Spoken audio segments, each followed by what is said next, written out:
Every story hides a secret. Every choice has a consequence. And today's movie will keep you guessing until the very end. Let's dive into the complete recap. At a museum, the Ukrainian Prime Minister's children are enjoying the art while a big team of bodyguards keeps an eye on them. When they're ready to leave, they head outside, only to watch their car be hit by a vehicle that appears out of nowhere. After a bodyguard is crushed between two cars, a group of masked men comes out of the new vehicle and opens fire, quickly killing the rest of the bodyguards and even a few civilians. Then they push the minister's children into their car and take off. Soon the criminals are being chased by the Secret Service and the police, causing chaos on the streets. Civilian vehicles get hit and pushed out of the way, leading to many accidents. One of the kidnappers opens fire, which makes the Secret Service cars overturn. An officer fires back at them and hits the kidnapper on the arm, yet he doesn't look bothered. He shoots the cop in return and causes the car to crash too. The siblings scream as the car keeps advancing at crazy speed, moving around corners with dangerous turns. Eventually they find a police roadblock and crash right into it, but this doesn't stop them. As the cops open fire, the criminals drive in reverse until the driver is killed by a shot to the head. One of his partners comes out and quickly shoots all the officers. Then he throws the body out and takes over the wheel. Eventually the group reaches the extraction point and the police surround them again. A new firefight ensues and a second criminal is brought down, but the leader survives long enough to get the minister's children in a helicopter. When the wounded man tries to join them, the leader kicks him off before the chopper flies away. At the same time, the Pasilam Liberation Front invades the Chernobyl nuclear power plant, quickly killing all the employees to gain control. They also take over the abandoned city surrounding the complex and rig the nuclear reactor with explosives connected to a detonator set to 72 hours. General Topov records a message for the Prime Minister, threatening to blow up the plant if the 227 political prisoners aren't released and calling for the complete and total independence of Pasilam. If his demands are ignored, the children will be killed. Meanwhile, Dr. Colin finishes setting up his lab. When the chopper finally arrives, Colin examines the kidnapper, asking many questions to check on his mental state. It's revealed he was hit by several bullets, yet he isn't in any pain. It turns out he's an experimental next-generation universal soldier or NGU, a type of lab-made super soldier. Colin takes a new arm out of the fridge and chops off the wounded one to replace it. Later, Colonel Kobe meets with the Ukrainian leader to discuss the situation. They've watched the security footage and noticed how a kidnapper survived deadly shots, which reminds Kobe of a super soldier project that the USA shut down 5 years ago. If the enemy has universal soldiers, they'll need something equally powerful to fight them.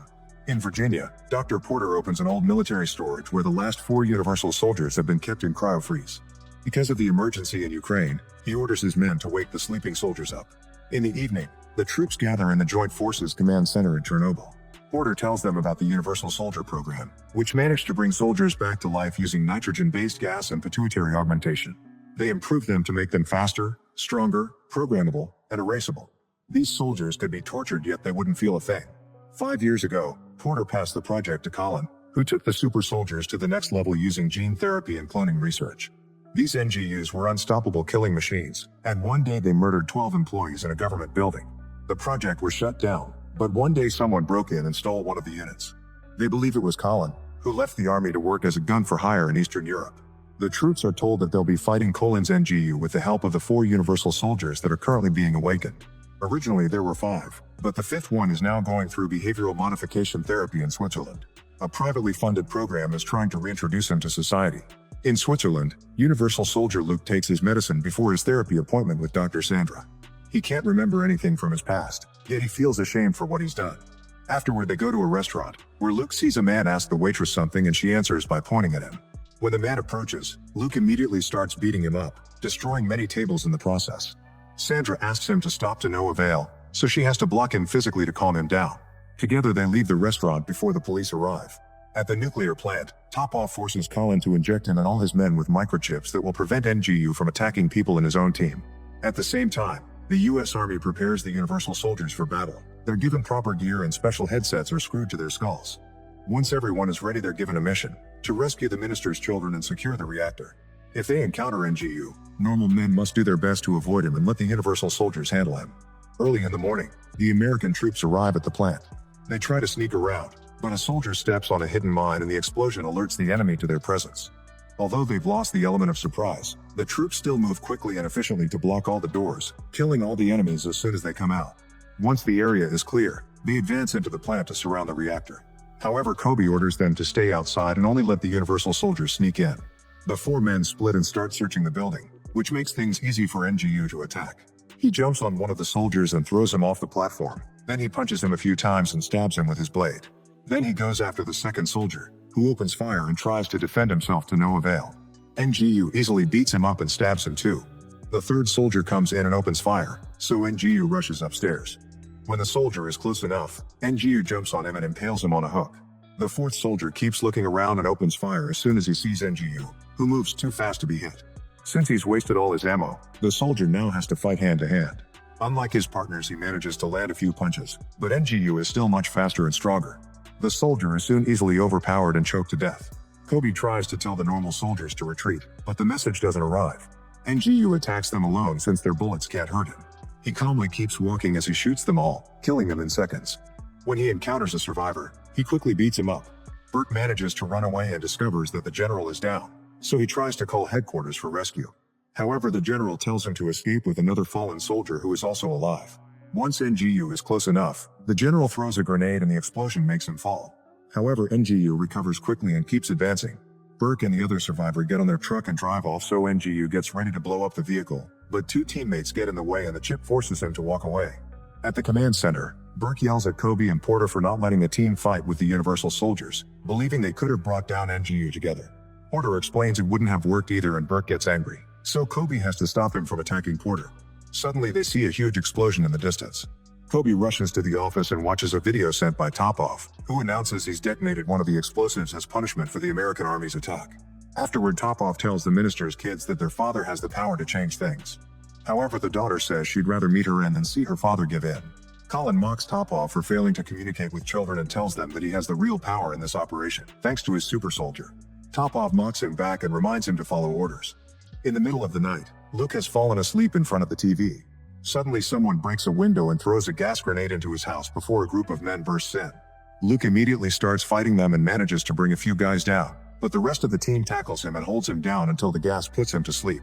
Moments later, Luke wakes up strapped to a chair in the command center. Porter tells him that Sandra has authorized this and assures him he's among friends. After asking Luke a few questions to confirm he's mentally well, Porter injects him with a special serum. Then Luke is put on a treadmill to run some tests and Sandra is worried that this may backfire since Luke has been through hormonal therapy. When it's time to pump it up with more chemicals, Sandra stays by his side because she's the only one he trusts. After that is done, Luke receives one more injection and is given a gun to test his reflexes. He shoots the practice target with perfect precision, proving that his soldier instincts are back. Meanwhile, Kobe and Burke look at aerial pictures of the plant and Burke points at some pipes that can be used to get inside. Kobe authorizes him to go on a recon mission but tells him not to engage with NGU. After gearing up, Burke carefully sneaks around the plant.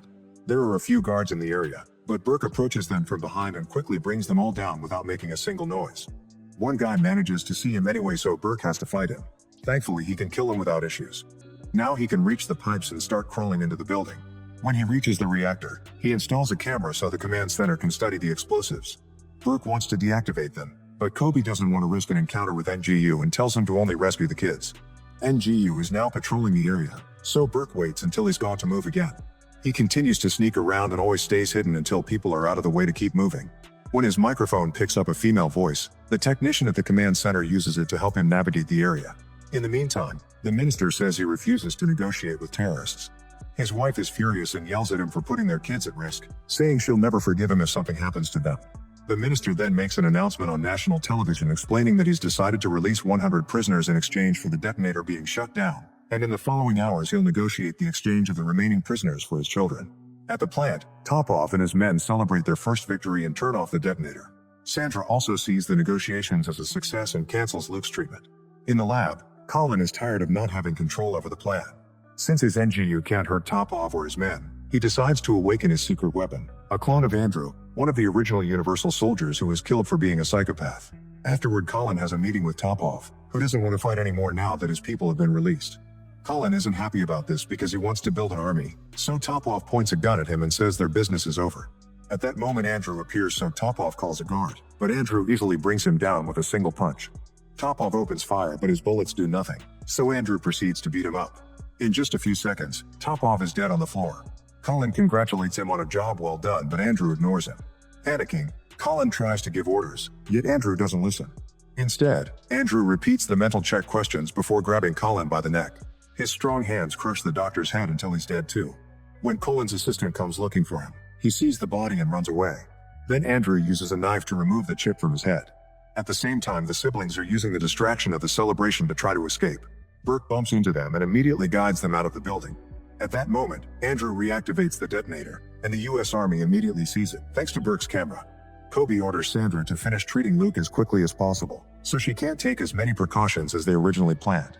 When she gives him the last injection, Luke recovers his memories and tells her to go because it may not be safe for her, but she wants to stay with him for support. Luke's body shakes for a few seconds before it's fully back to normal. He grabs Sandra and hugs her extremely tightly, hurting her a little before dropping her. Thinking Luke has lost control, a doctor rushes to stop him, but Luke simply knocks him down. Kobe and Porter also come, yet Luke only grabs a weapon and leaves for his mission. As soon as Luke reaches the plant, he runs through an open field and opens fire, shooting every man in sight without worrying about getting hurt in return. An enemy manages to run over him with a jeep, however Luke instantly recovers and quickly shoots both drivers down too, causing the jeep to crash. The noise gets the attention of more men, but Luke continues to kill them all as he enters the nearest building, shooting anyone who gets in the way. When he runs out of ammo, he uses a knife to fight them hand to hand, killing them all with the same efficiency. One guy is so scared that he chooses to escape through the window rather than fighting him. Meanwhile, NGU finds Topov's and Colin's bodies, so he goes looking for the culprit. He ends up bumping into Burke, who makes the kids run while he opens fire. NGU easily stops him by punching him, and a new fight begins. Burke is an impressive warrior and actually manages to keep fighting through NGU's beastly attacks. However, he still isn't a super soldier, so NGU eventually overpowers him and holds him against the wall to stab him to death. When Luke reaches the main building, he sees the bodies in the open container in the lab, so he starts suspecting what happened. Then he follows a blood trail until he finds Colin's assistant also dead. In the neighboring room, he discovers that Andrew has cornered the kids. Andrew thinks Luke looks familiar from the old days, but his memories aren't clear enough to remember the details. When he moves to attack the siblings, Luke kicks him and the kids use the chance to run away. The super soldiers then start fighting, throwing each other all over the room as they destroy the furniture and even a wall. Both of them attack with their mighty strength, causing them to fall down the stairs. This doesn't interrupt the battle. They keep breaking furniture, another wall, and eventually they fall through the window. When Andrew tries to jump on Luke to finish him, Luke grabs a metal tube and stabs Andrew in the head. Since Andrew is still alive, Luke steals a gun from a body and inserts it in the tube to blow up Andrew's head.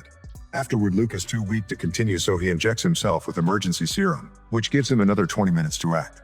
He finds the kids hiding inside and tries to rescue them, only to be attacked by NGU. After quickly bringing Luke down, NGU starts chasing the siblings. However, Luke manages to catch up to him and attacks him, only for Luke to easily bring him down again. When NGU enters the next room, he sees the kids and gets ready to kill them, but Luke stops him once more. NGU finally accepts that Luke won't surrender and agrees to fight him properly. At first, it appears that NGU has the upper hand and he smugly stabs Luke with his blade, unaware that he's also a super soldier. Of course, Luke keeps on fighting and NGU slashes his neck. This is still not enough to stop him. Luke grabs a metal rod and impales it in NGU's neck to defeat him. Then Luke runs away with the kids, so they don't see NGU removing the rod to recover. When the group tries to reach the reactor, NGU attacks again. There are only a few minutes left on the detonator, so Luke only fights him enough to distract him before running to the reactor. NGU follows him and a new battle begins right next to the explosives. In the struggle, Luke manages to grab the detonator and insert it in NGU's clothes before pushing him. Both men fall off the balcony and roll on the ground until they're falling out of the building too. Outside, Luke is too weak to move and collapses. NGU removes the detonator from his clothes, but it's too late. It blows up in his hands and finally kills him. Thankfully, the explosion doesn't reach Luke, who looks at the kids one last time before running away. Soon the army arrives and rescues the siblings. They also pick up the bodies for research. Later in Virginia, Porter has fixed NGU and cloned him several times to have his own super army.